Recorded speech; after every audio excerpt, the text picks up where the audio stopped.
여러분, 지금까지 살아오면서 빚을 져본 적이 있습니까? 큰 빚을 진 경험이 있습니까?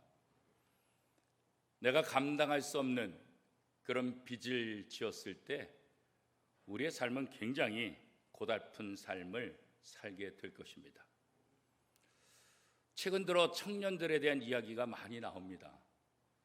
10대부터 30대 청년들이 빚이 점점 늘어나고 있다는 것입니다.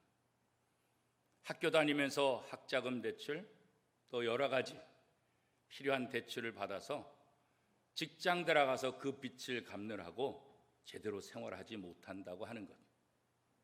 그래서 청년들 사이에서는 3포, 4포, 5포, 7포. 그래서 이제 포기하는 그 가짓수가 점점 늘어나고 있다. 사실 청년들은 어느 세대보다도 꿈을 가지고 용기를 가지고 정말 자신 있게 세상을 펼쳐나가야 되는데 꿈도 피기 전에 빚진 자가 되어서 절망 속에 자신의 삶을 포기할 수밖에 없는 삶을 시작하는 것. 이것은 청년들의 문제만 아니라 오늘 우리 사회의 문제고 우리 가족의 문제고 정말 슬프고 안타까운 그런 모습들입니다. 성경은 우리가 빚진 자다 그렇게 말하고 있어요. 무엇에 빚진 자라고 말씀하고 있습니까? 하나님께 빚진 자다. 왜 우리가 하나님께 빚진 자입니까? 성경은 허물과 죄로 우리는 이미 죽었다고 선포했습니다. 허물과 죄로 죽은 우리를 살리기 위해서 하나님께서 예수님을 이 땅에 보내셔서 예수님을 십자가에 못 박게 하시고 그 예수 그리스도의 피값으로 우리의 생명을 다시 구속했다 그렇게 말하고 있습니다. 그래서 이제 우리는 우리의 것이 아니라 하나님 것이다. 그래서 우리는 하나님께 빚진 자다 이렇게 성경은 이야기하고 있습니다. 빚을 진 사람에게 있어서 가장 시급한 문제는 무엇일까요? 빚을 갚는 거죠. 빚을 갚을 때 내게 빚을 준 사람에게 제대로 갚아야 돼요. 다른 사람의 속임수에 넘어가서 엉뚱한 사람에게 빚을 갚으면 갚은 만큼 아무 소용이 없어요. 또다시 처음부터 빚을 갚아야 되는 거예요. 성경은 분명히 우리가 하나님께 빚진 자라 말하고 있지만 오늘날 많은 성도들이 하나님께 빚진 자로 산 것이 아니라 이 세상에 이 육체에 빚진 자로 살아가고 있어요. 그래서 세상에 주눅드는 거예요. 사람에게 주눅드는 거예요. 하나님께 빚진 자로 하나님 앞에 나와야 사는데 하나님께 나가지 않고 세상의 즐거움, 세상의 여러 가지 모습에 끌려다니는 그런 삶을 살고 있다는 것입니다. 오늘 사도 바울은 우리가 육체를 따라 사느냐 성령을 따라 사느냐 그것을 대조적으로 우리에게 분명한 차이점을 이야기해주고 있습니다. 오늘 본문 로마서 8장 12절 13절 말씀입니다. 그러므로 형제들아 우리가 빚진 자로 돼 육신에게 져서 육신대로 살 것이 아니니라. 너희가 육신대로 살면 반드시 죽을 것이로되 영으로서 몸의 행실을 죽이면 살리니. 여기서 몸의 행실은 무엇을 말합니까? 육체를 따르는 생활, 그 삶을 말하는 거예요. 영으로서 몸의 행실을 죽인다. 이 말은 육체를 따르지 않고 성령을 따라 산다. 이 의미로 사도 바울은 우리에게 비교해서 설명하고 있는 것입니다. 자, 그러면 만약 성령을 받았는데 성령을 받았다고 주장하는 사람들이 성령의 인도하심을 받지 않고 세상을 따라 산다고 한다면, 육체에 속한 자로 산다고 한다면 어떤 현상이 일어나게 될 것일까?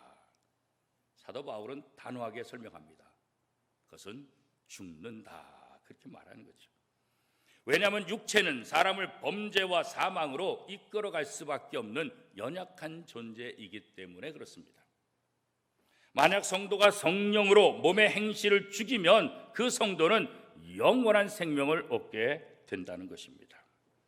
자, 그러면 제가 질문 하나 할게요. 우리가 어떻게 하나님의 자녀가 될까요? 우리가 어떻게 하면 하나님의 자녀가 되겠습니까? 사도 바울은 오늘 로마서 8장 14절 말씀에서 이렇게 말씀하고 있습니다. 무릇 하나님의 영으로 인도함을 받는 사람은 곧 하나님의 아들이라. 누가 하나님의 아들이에요? 하나님의 영, 성령의 인도함을 받는 사람들이 하나님의 아들, 다시 말해서 하나님의 자녀가 된다. 하나님의 자녀가 되는 방법은 다른 것 없어요. 성령의 인도함을 받는, 성령을 소유하게 되면 우리는 하나님의 자녀가 된다. 이게 사도 바울을 통해서 하나님께서 우리에게 들려주시는 복음입니다. 고린도후서 1장 22절 말씀에도 보면 그가 또한 우리에게 인치시고 보증으로 우리 마음에 성령을 주셨느니라. 우리가 예수를 영접하면 하나님께서 우리가 하나님의 자녀라고 인쳤다, 도장을 찍으시고 그 보증으로 뭘 주셨다고요? 성령을 우리에게 주셨다. 우리가 예수를 영접할 때 하나님의 자녀가 되고 하나님의 자녀가 되는 그 보증으로 성령을 주셨다는 거예요. 성령의 인도함을 받는 사람은, 성령의 인도함을 따라서 사는 사람들은 다시 말해서 뭐가 된다는 거예요? 하나님의 자녀가 되는 것이다. 사도 바울은 성도가 종의 영을 받지 아니하고 양자의 영을 받았다, 이렇게 말씀하고 있습니다. 로마서 8장 15절 말씀입니다. 너희는 다시 무소하는 종의 영을 받지 아니하고 양자의 영을 받았으므로 우리가 아빠 아버지라고 부르짖느니라. 종의 영은 뭘까요? 사람들을 죄의 종으로 삼는 영이에요. 이 사단이죠. 양자의 영은 죄인인 우리를 하나님의 자녀로 입양시키는, 그게 바로 양자의 영이에요. 우리가 전에는 죄의 종이었는데 이제 성령을 받아서 하나님의 자녀가 됐어요. 죄의 종이었던 우리가 하나님의 자녀가 되는 이 신분의 변화는 정말 놀라운 변화예요. 우리의 심적인 상태도 전혀 달라요.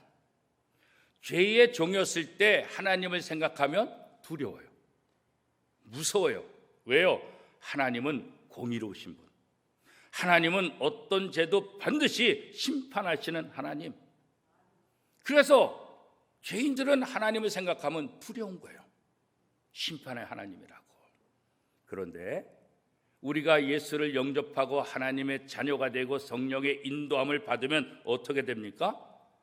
하나님이 무서운 하나님이 아니라 우리의 아빠, 아버지가 된다, 이렇게 말씀하고 있어요.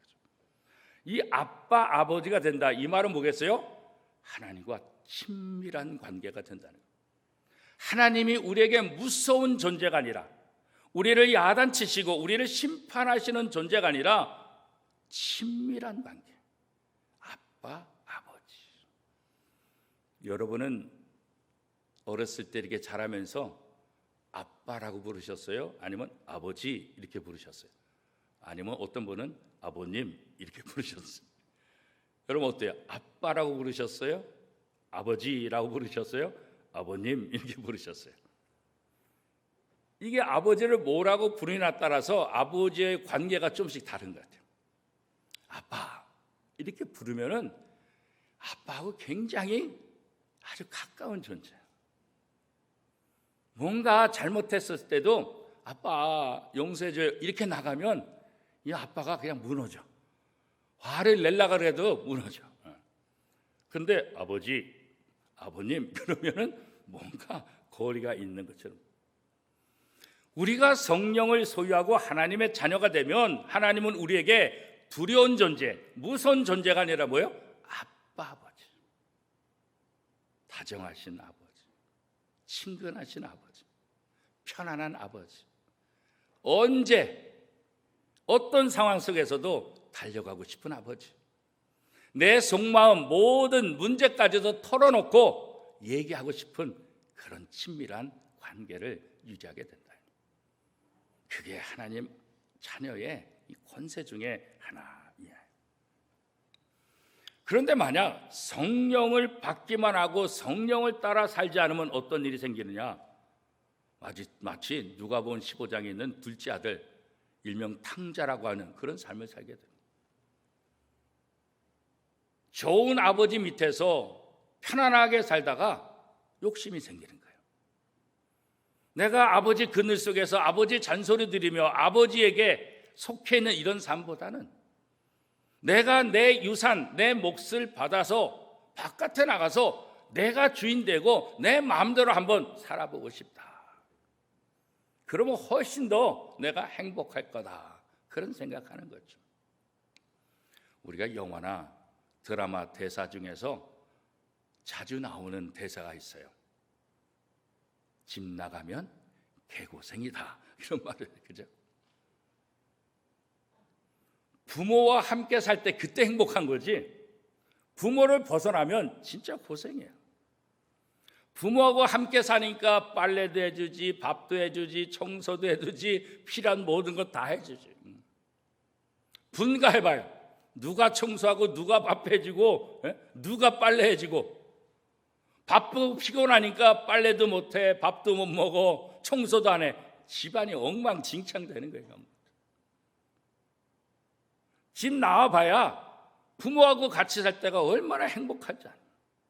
우리 신앙생활도 마찬가지죠. 하나님의 자녀로 산다는 것이 얼마나 행복한데 주일 예배 드려야지, 11조 해야지, 교회 나가서 헌금해야지, 봉사해야지.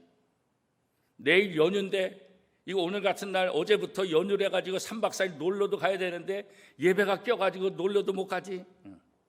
불편한 것 같아. 그러니까 이거 벗어나면 좀 편하고 이거 벗어나면 좀 행복할 것 같아. 하나님 떠나 살아보면 어떻게 해요? 진짜 개고생하는 거예요. 누가복음 15장의 둘째 아들이 결국 아버지로부터 상속받아서 바깥에 나가서 신나게 살았는데 얼마 안 있다 어떻게 돼요? 다 거렁뱅이가 거렁뱅이. 아무것도 없는 빈털터리게 되잖아요. 아버지 집에 있을 때 생각나잖아요. 아버지 집에 있을 때 내가 얼마나 부여로웠는가. 아버지 집에 있을 때 내가 얼마나 신나고 멋있었는가.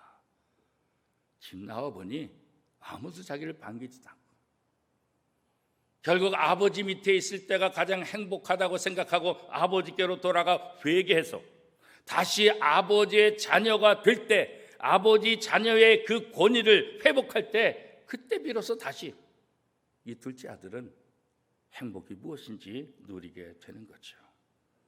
사도 바울은 자신의 복음을 전하면서 하나님의 은혜라는 이 단어를 참 많이 사용하고 있어요. 그렇습니다. 우리는 전적으로 하나님의 은혜로 구원받은 사람들이죠. 하나님의 은혜로 하나님의 자녀가 되었죠. 에베소서 2장 8절 말씀에 보면 너희는 그 은혜에 의하여 믿음으로 말미암아 구원을 받았으니 이것은 너희에게서 난 것이 아니요 하나님의 선물이라. 그래요. 우리가 구원받은 것은 하나님의 은혜예요. 공짜로 받은 선물이에요.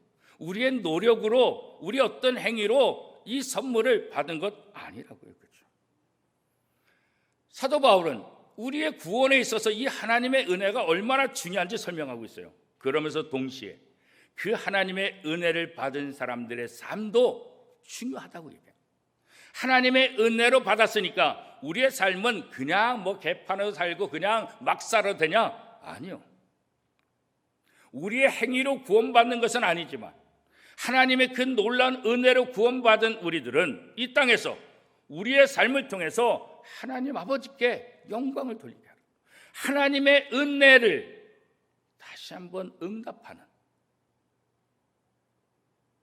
아름다운 삶을 살아야 된다고 이야기하고 있어요. 은혜냐 행위냐, 은혜로 구원받느냐 행위로 구원받느냐. 그러나 사도 바울은 이 은혜와 행위를 분리시키지 않고 있어요. 하나님의 놀라운 은혜로 구원받은 사람들은 그 행위로 하나님 앞에 영광을 돌리는 삶. 하나님의 은혜와 우리의 응답되는 이 삶은 떨어질 수 있는 것이 아니라 연결되어야만 온전한 하나님의 자녀의 삶을 살아가는 것이다. 이렇게 말씀하고 있어요. 특정화된, 틀에 박힌, 정형화된 그런 신앙생활을 하는 사람들을 바라보면 참 불쌍해요. 참 힘들게 삶을 살아가요. 성령의 인도를 따르지 않는 사람들은 오늘 사도 바울의 표현대로 하면 하나님의 자녀가 아니다. 이렇게 말씀하고 있는 거예요. 성령의 인도에 순종하는 사람들은 그의 성품이 달라지고 그의 말이 달라지고 그의 행동이 달라지고 그의 눈빛이 달라지고 그의 표정이 달라지고 어떻게 해요? 그리스도의 모습을 닮아가는 모습으로 변화된다는 거예요. 삶의 목적도 삶의 방향도 삶의 방식도 하나님의 나라를 향해서 가고 있는 거예요.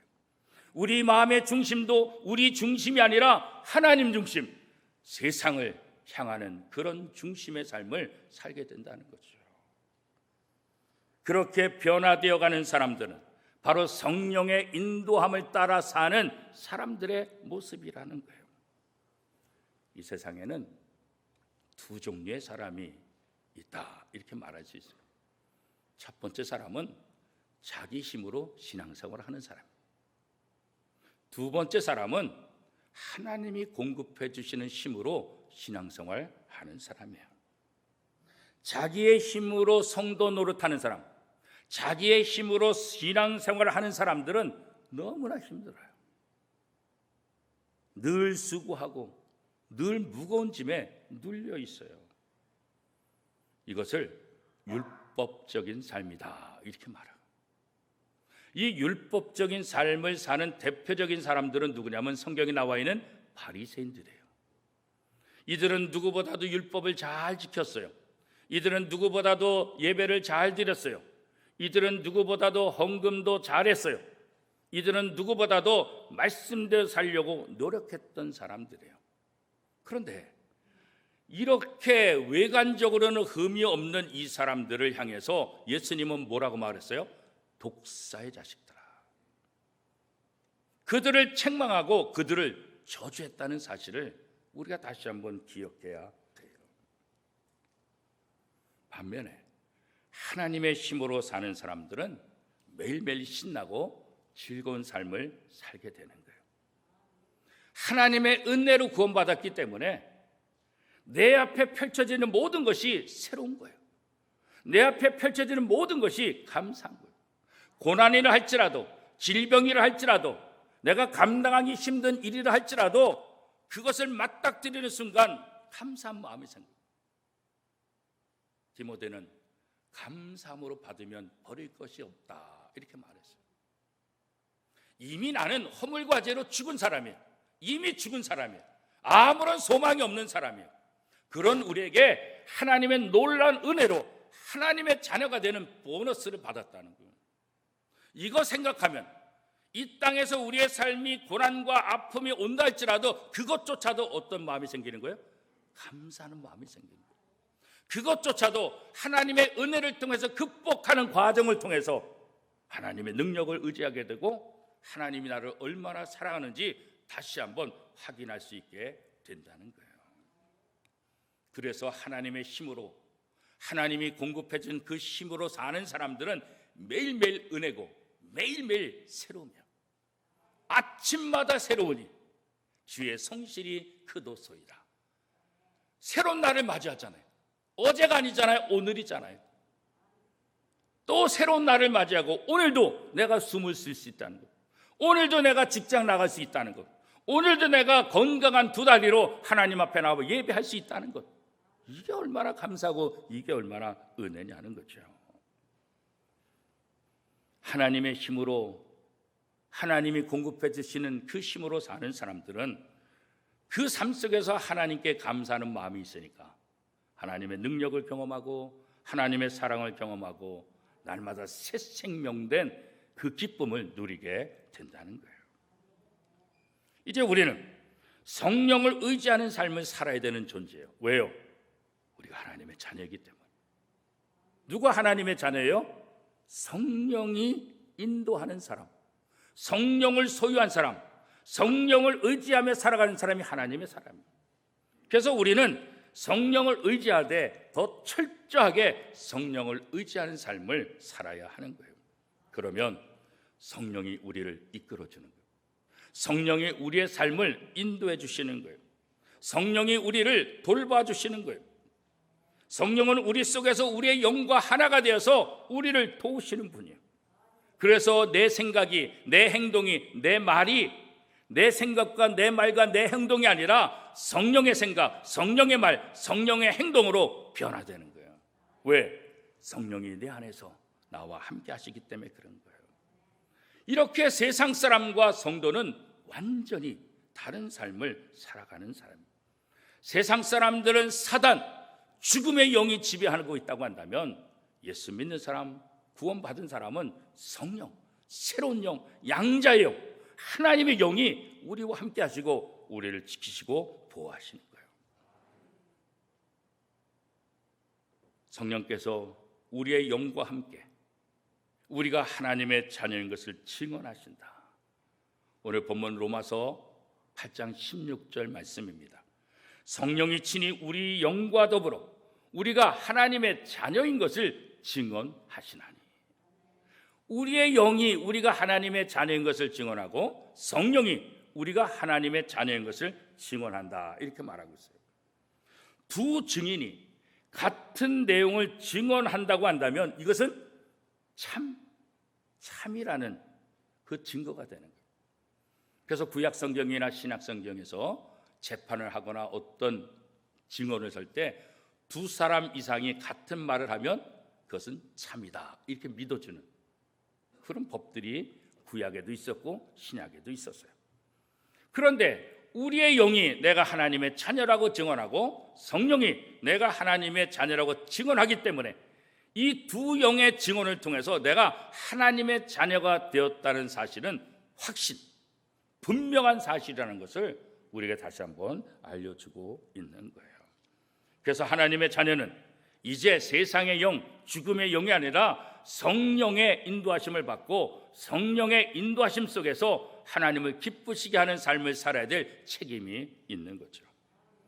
성령을 소유한 사람은 하나님의 사람입니다. 우리에게 아무런 공로가 없음에도 하나님은 오직 예수 그리스도의 공로로 우리의 허물과 죄로 죽을 수밖에 없었던 우리를 하나님의 자녀로 입양시켜 주신 거예요. 그뿐만 아니라 하나님의 은혜로 하나님의 아들 독생자 예수 그리스도만 누릴 수 있는 그 자녀의 권세를 우리에게도 주셨어요. 요한복음 1장 12절 말씀에 보면 영접하는 자, 그 이름을 믿는 자들에게는 하나님의 자녀가 되는 권세를 주셨다. 이렇게 말씀하고 있어요. 하나님을 이제 아빠, 아버지로 부를 수 있는 그 권세, 그 특권이 우리에게 주어졌다는 거예요. 어린아이를 돌보는 부모는 자녀에게 필요한 것을 다 해주고 싶어요. 그게 부모 마음이에요. 인간적으로는 한계가 있지만 내가 어떤 수고를 해서라도 내가 어떤 희생을 한다 할지라도 내 자녀에게 필요한 모든 것들은 다 해주고 싶은 것, 이게 부모의 마음이라고. 자녀들이 위험한 순간에 맞닥뜨리면 자기의 몸을 던져서라도 자식의 생명을 보호하고 싶은 것, 이게 부모의 마음이에요. 마찬가지로 우리 하나님도 성령을 통해서 하나님의 자녀된 우리들을 위해서 우리의 필요한 모든 것들을 아낌없이 다 채워주시는 분이세요. 언제나 우리와 함께 하세요. 우리에게 무엇이 필요한지 알고 계세요.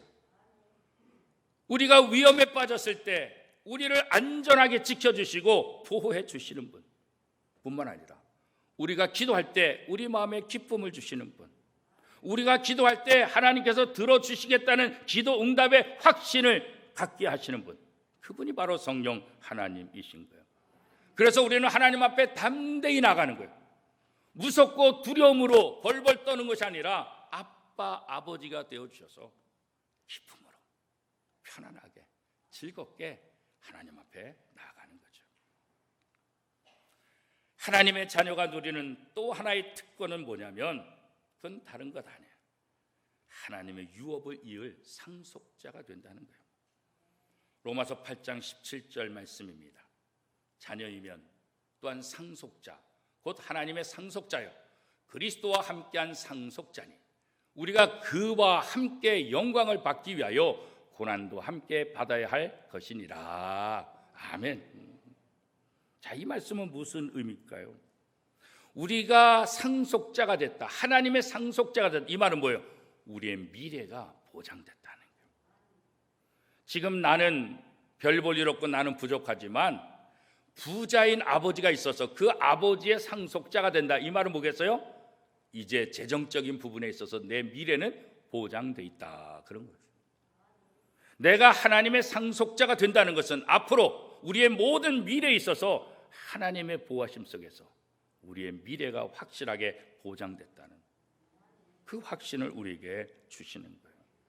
그러므로 우리는 하나님의 아들 되신 예수 그리스도 그분의 삶을 본받고 하나님의 아들 예수 그리스도께서 하나님에게 기쁨이 되신 것처럼 우리도 그런 삶을 살아야 될 책임이 있는 거죠. 우리의 모범이신 예수 그리스도, 그분이 이 땅에서 어떻게 하나님께 순종했는지, 어떻게 순종하셨어요? 십자가에 못 박혀 죽기까지 순종하는 그 모습, 오늘 우리에게 그 순종이 필요한 거예요. 이 십자가 고난을 통해서 하나님의 영광의 복을 누린 것처럼 오늘 우리에게 다가오는 고난을 통해서 하나님의 영광에 동참하는 그 기쁨도 우리가 함께 맛보아야 된다, 이렇게 말씀하고 있는 거예요. 고난을 통해 하나님 앞에 어떻게 순종하는지, 고난을 통해서 어떻게 하나님의 영광의 도구가 되는지 예수님이 우리에게 모델이 되어주셨다는 거예요. 사랑하는 원미동교회 성도 여러분, 우리는 오늘 성령을 소유함으로 하나님의 자녀가 된 사람들입니다. 그러므로 하나님은 우리의 아빠, 아버지가 되십니다. 아버지가 자녀에게 아낌없이 베풀듯이 하나님은 오늘 우리에게 필요한 모든 것들, 가장 좋은 것들로 채워주시려고 준비하고 계신다는 것을 믿으시기를 바랍니다. 그러므로 우리의 마음을 아시고 헤아리시는 그 하나님 앞에, 그 친밀하신 하나님 앞에 한 걸음 더 가까이 나가 예배를 통해서, 말씀을 통해서, 기도를 통해서, 헌신과 봉사를 통해서 더 크신, 더 풍성하신 하나님의 은혜를 맛보아 경험할 수 있기를 축복합니다. 그리고 하나님 아버지가 되시는 그 하나님이 장차 우리에게 주실 그 영광을 사모하며 하나님 앞에, 교회 앞에, 이 시대 앞에 더 아름답게 쓰임받는 저와 여러분의 삶이 될 수 있기를 축복합니다.